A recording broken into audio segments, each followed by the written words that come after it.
Magandang gabi po sa inyong lahat. Ngayon po ay December 18, 2025, araw po ng Huwebes. Ito po ang resulta ng Lotto ngayong 9 p.m. draw.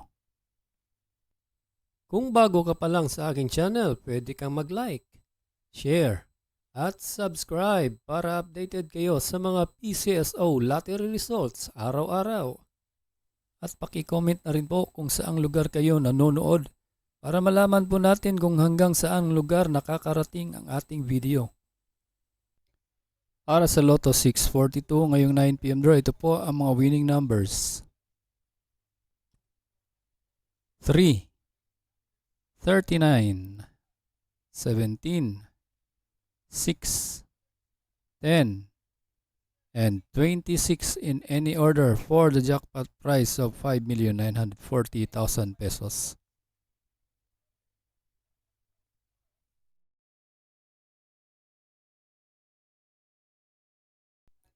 Para sa Super Lotto 649, ito po ang mga winning numbers.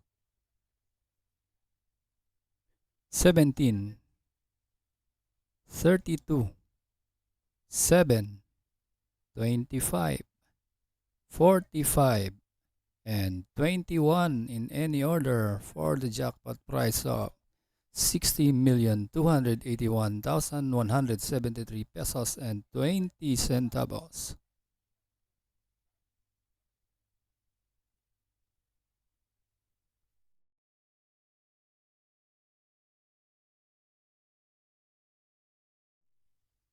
Para sa 6D Lotto ngayong 9 p.m. draw, ito po ang mga winning numbers. 3, 0, 9, 7, 3, and 9 in exact order.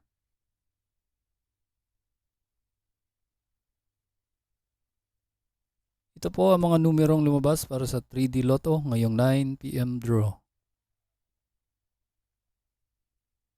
3, 2, and 8 in exact order.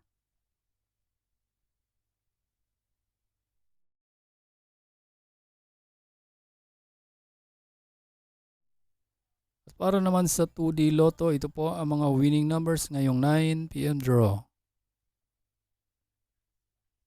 31 and 15 in exact order.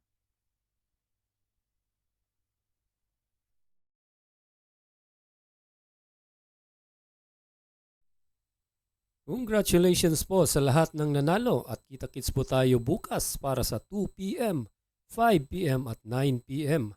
Maraming salamat po sa panunood. God bless us all.